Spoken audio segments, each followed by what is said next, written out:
Welcome to the Bass Angler Magazine podcast in cohesion with Bray's Outdoor Productions. Tackle Warehouse has everything you need to get out and catch more bass. Rods for every application or technique. Over 1,000 reels to choose from. Monofilament, braid, and fluorocarbon lines. A massive selection of baits from the smallest to the largest. Exclusive baits and colors only available at Tackle Warehouse. Everything you need to build or customize your favorite lures. And of course, countless options to store it all. Tackle Warehouse. Click, save, fish. We're here at the Bass Angler Magazine Kayak Series regular season event at Lake Don Pedro. We just wrapped it up, and we have our second place angler with us here. He finished at second out of 52 anglers, some of the top guys on the West Coast right now. Shane Jones, how did it go today? Went amazing. Not as good as yesterday. Pre-fish was stellar yesterday for me. I had pretty close to 100 inches yesterday. Today was a little different than yesterday. Made a 4.5 mile run to my first spot, and immediately started targeting fry, looking for the garters. Anything that was guarding the fry, trying to catch them in the mix of the ball, and just wasn't happening at first. And so just kept moving around, picked up the first few, had a limit probably within an hour, and it was small, about 73.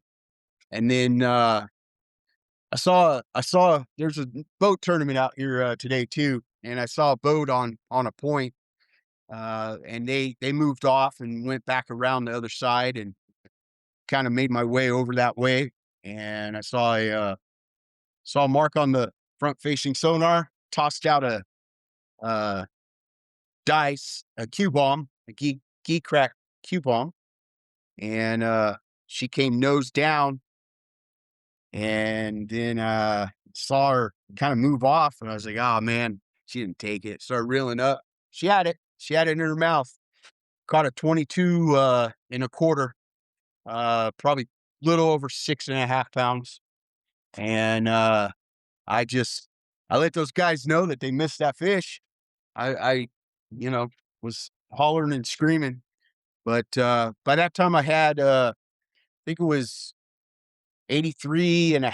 I think that moved me to 83.5 inches, and then my bite died, and so I just had to keep moving and moving. I covered a ton of water, and about probably like 1 o'clock, 12:31, I picked up another 19.75, I think it was, and that was it for a while.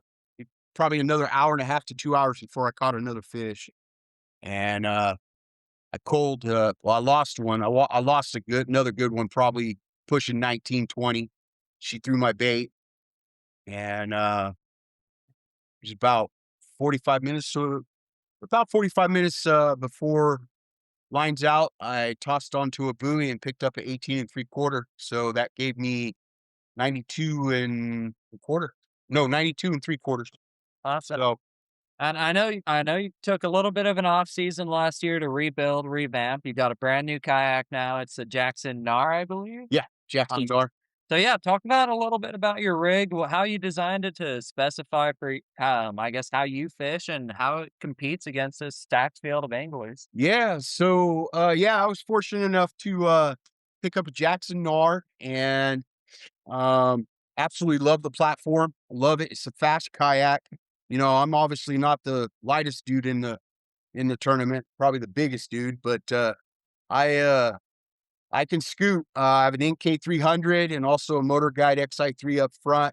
Today I just used the NK300 to travel. Obviously I needed about an hour run to my first spot, so I cruised at about 5.5 miles an hour at 50% efficiency on a NK300 with the Bioenno 36 amp 40 or 36 volt 40 amp battery. And so absolutely love it. It's a fast kayak. It scoots. So Awesome. Yeah, I mean, it looks like it's working out well for you. Yep. Hopefully, you keep this momentum going. I mean, what are your goals for the year now that you're hopping back into things? Where do you want to I just want to keep this going. I have a second place finish already this season with Yak Bass at McClure. Took an eighth place or ninth place finish at Berryessa last weekend. Out of it was 80 something plus kayaks out there, 86 kayaks. So I'm sitting pretty good with AOY there so far. And then came out today. I like to consider this my home lake. So I just really wanted to make sure I showed up and you know put effort on it. So Awesome. So, I mean, everyone talks about how important, but not only having momentum is, but having that confidence to know that they're going to bite, to make those right decisions, and then to stay focused all day long. You had 9 hours of fishing today. yeah. I mean, what gear did you use specifically, or any tips or tricks, or what about that P line on your jersey? Obviously throwing the no fade braid and 8 pound. Today I was throwing an 8 pound tactical. And pretty much everything for me was spinning rods. So just throwing a 5 inch Cinco, and I was also throwing the Gee Crack Q bomb. Now to be honest, today's the first day. Well, I threw it yesterday. I did catch one, but today was the first time I've actually caught any dice fish ever, and they just were sucking it down first thing this morning. So I just didn't lit up on it, and kind of built a confidence in that bait now. So just rid with the Spear Point 2 watt GP finesse with a Bass Union Nico weight, and just went to town. So, Awesome. So, what's your backstory? I mean, what's your history in bass fishing? How'd you get into the kayak scene, and how's it treated you? I've been fishing out of a kayak since like 2008, 2009, and it started out with the Jackson Big Tuna that I got with Daniel Arbuckle out of Headwaters in Lodi. And then I think my first tournament ever was in like 2017, maybe late 2016. And just uh just been going forth with that ever since. Not backing down. I just absolutely love it. I've had a big boat and I sold it because I just absolutely love fishing out of a kayak. So, and I think that goes for most of all the guys out here. Yeah, and I know it's always on people's minds when they see a $10,000 to $15,000 kayak, and why is that guy not in a bass boat? But it's because, I mean, there's a community here, there's a competition, and there's a drive to want to better yourself out of a kayak. And I mean, it's pretty cool to see these guys doing that, really having to break down water on these small. I mean, you can't travel 15 miles in 10 minutes on a Yeah. kayak. It's slow and steady wins the race, and breaking down those barriers and challenges as they come forth. But when you do it well, you can succeed. And like Shane said, he's on a momentum. He's going to keep it going. Hopefully, do well at Berryessa next week. Is that your next stop? I don't know yet, but probably. Now that I cast a check, I might move on to that one. We'll see. Yeah, I mean, you're on a roll. You got $1,300 with us. You got a little bit of free play at Chicken Ranch Casino Resort. You're on track to making our championship to hopefully win that feel free Superfish 108 from Headwaters Kayak. They're rigging that out. So you already got one vote from Dan. Two wouldn't be a bad thing, Yeah. and maybe even a little bit more. So it sounds like things are going well. If you want to hear more from Shane, he also does a podcast. So where can they find you on social media? So we're on the Headwaters Adventure Company Facebook and YouTube, Anglers RX podcast, and I'm also on Instagram. My personal is Jonesin for Bass, and then on Facebook I'm just under Shane Jones. So yeah, appreciate it, Bray. Appreciate all you guys doing everything. I want to thank Headwaters Adventure Company, Brian. I want to thank P Line, First Gen, Bass Union, Joe, my man. He's always there for me. And I appreciate it. Ties some of the best live wire jigs. Absolutely, just confidence. I love it, but he's got everything you need. From Nico rig weights to um underspins. He's got it all. So And then also want to thank BioInno Marine for powering me up on the all day. I made a major run today, and I've got plenty of power still to go today. So appreciate it. Awesome. Yeah, you've got some great companies backing you. I mean, BioInno's been a longtime partner with Bass Angler Magazine. They're a partner with Simpson University, so Bray's Outdoor Production side.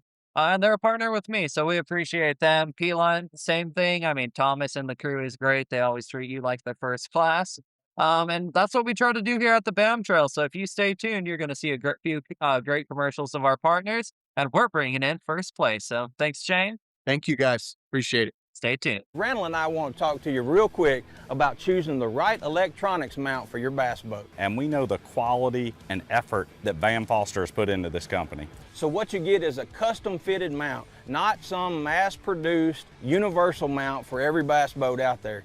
Seat pedestal plugs, tool holders, steering wheel spacers, and battery trays are all made with the same attention to detail that Bass Boat Technologies is known for. Check them out at bassboattech.com. You'll be glad you did.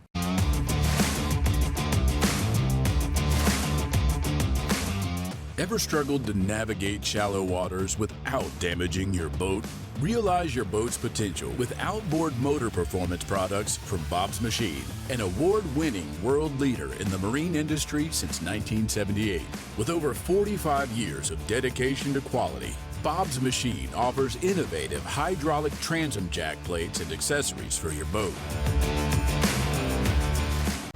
Competitive anglers powered by Mercury Pro XS outboards have won more bass fishing tournaments than all other brands combined.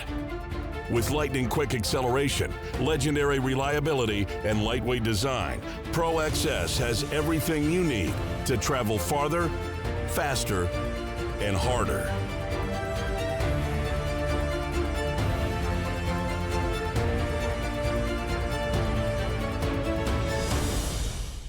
Back on the BAM podcast.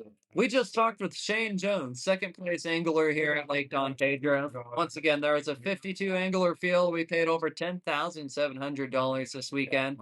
That includes our championship and AOI pot.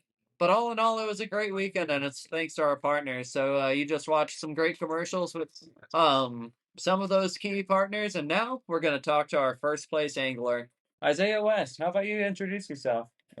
Name's Isiah West. Kind of came up here on a whim just to have fun, and that's all I've ever done with tournament fishing is just come out and have fun and not really pressured. I don't have to make money doing it. It's just something fun to do. Yeah, that's awesome. And if you guys saw the competition on Tourney X, it was close until the very, very end. There was only a half an inch between first and second place, and when I shut off standings, there was a three-way tie. So it was extremely, extremely close, but Isiah took it with 93-25 today. You had two 19-inchers that almost looked identical. It made me look twice because you caught them about 20 minutes apart. But talk about it, how your day went, how it unfolded, and how those fights played into today. Day went good. It ran south towards the forget what creek arm that is, but it's down south. But Rogers. yeah, with Rogers Creek. Found a couple fish down there, nothing to size. So I ran across the lake to another spot that I know of, some flooded timber. Found the fish that were in the flooded timber further offshore. Decided to throw a flutter spoon over the top of them, and would get hung up in the timber. And when I pop the flutter spoon free, the fish grab it. Awesome. I mean, that's that's about as good as a bite you can get when you're throwing that big flutter spoon, and we've seen it time and time again. I think last year's champion Damien Tao won with the flutter spoon, and it's tried and true tactic for a lot of these mother lode lakes. If you haven't tried it, get some tips from this guy. How do you throw a flutter spoon? What do you throw it on? So I throw my flutter spoons on 20-pound fluorocarbon from either P-Line or what's the other brand I use? I think it's Daiwa. And then I throw two different sizes. I'll throw a 6-inch, which is a Jackal flutter spoon. And then I also throw the Nichols Magnum Junior spoon over in some of the same areas. But today it was all on the Jackal spoon. Awesome. And I mean, you also won you won $1,500 cash. You got $500 free play. But you did not get into the side pod. Are you kicking yourself a little bit for that, or? No, it's just one of those. I just said I was coming up on a whim. If I do Yeah, good, I do good. I mean, I didn't practice for this event. I just came up and just fished kind of history and stuff I knew already. yeah. And what about your background in tournaments? What is your history in the sport and tournaments, and what's your goals moving forward? Started in 2018 with another club, Yak Bass.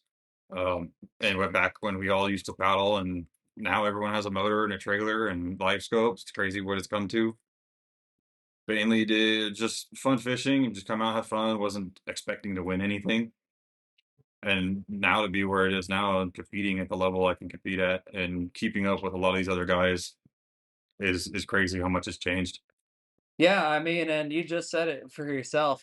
Less than 10 years ago, people were still paddling. When I started in 2020, I had a $200 kayak, and now you can still sign up with the $200 kayak, and it's still a sport that you can excel in. But there are guys that have 10, 15, $20,000 rigs. If you want to watch one of them, I think one was live streamed all day long. Joey Silva was out there, and you can watch his whole day on the water from his kayak in that POV view. So it's cool how it's growing. But as it grows, I mean, things get more technical. Now there's two motors on kayaks, live scope on almost every boat. Did you use live scope? Do you have two motors, or No. are you more simplistic? So I have one motor, NK180 Pro, and I have two graphs. I run a 9-inch for maps and 2D, and I run a 106 SB from Garmin for my live scope. Awesome. What about baits? I know you talked about flutter spoon, but you got to give these guys a little bit of juice on the mother load lakes. What else did you have tied on? I had a number of things. I had a worm tied on, didn't throw it. I had a medium crank rock crawler tied on, threw it a couple times, nothing on there. Top water because it's this time of year, post spawn fish, and sometimes you can find that afternoon bite or the early morning bite. Nothing on top, so went with the little spinning rods today and threw a mooch minnow and a sonar minnow.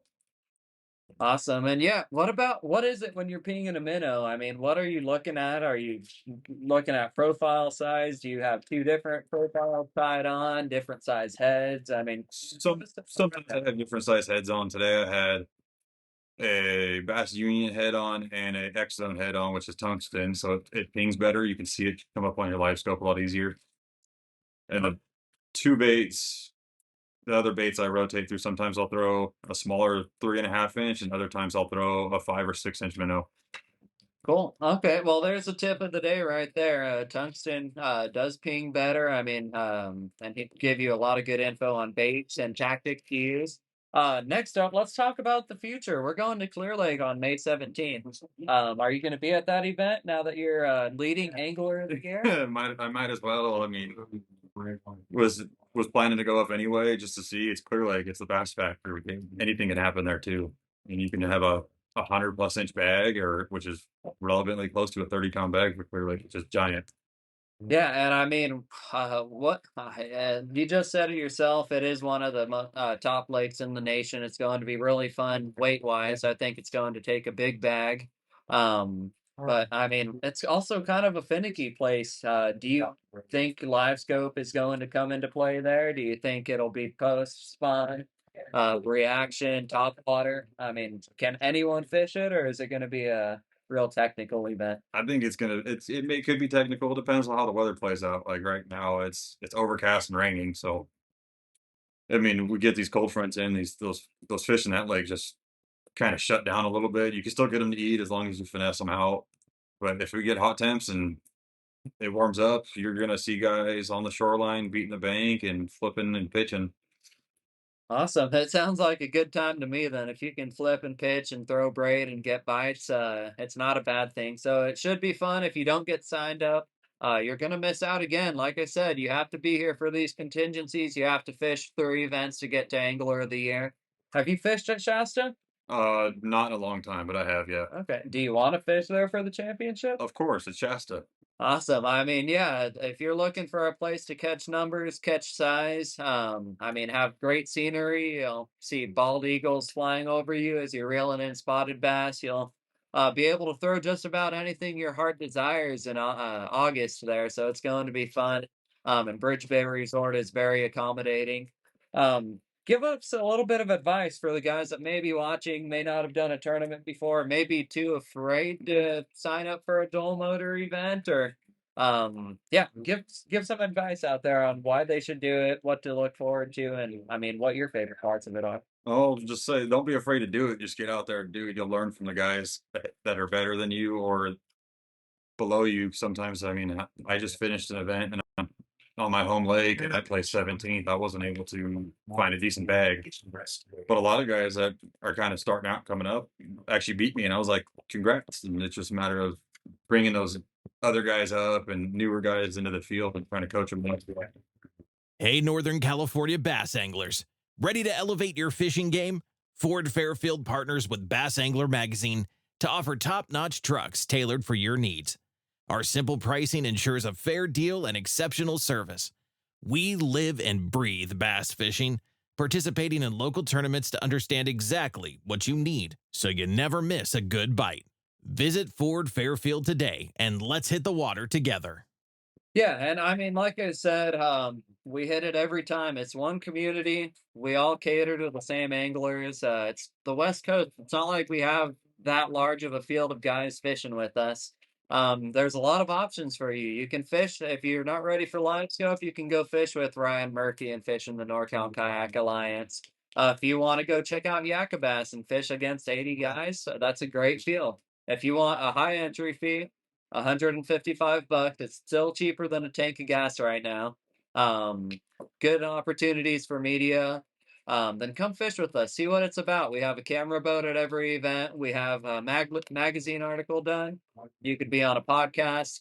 And we want to be here to promote you. We want you to come to our potlucks and come to our award ceremony to celebrate your successes in the event. But we appreciate you coming out here, Isaiah. You did well for your first, I think, is this your first BAM event? Yeah, it is. I Awesome. waited to do it, and well, I guess today was the day. So Yeah, it sounds like you picked right. Hopefully, we'll see your face a little more because it sounds like you can compete against these guys. You have a little bit of a drive home, so we don't want to hold you up too much. Thanks again for tuning into the BAM podcast in collaboration with Bray's Outdoor Productions. If you want to listen to more, check out BAM podcast every 2 weeks. And Bray's Outdoor Productions are every Friday, so you can see more. If you guys are watching, give a comment to Isaiah. Wish him congratulations, and like I said, great job out here on Lake Don Pedro. thank you. See you all at Clear Lake, and this is it for the BAM podcast.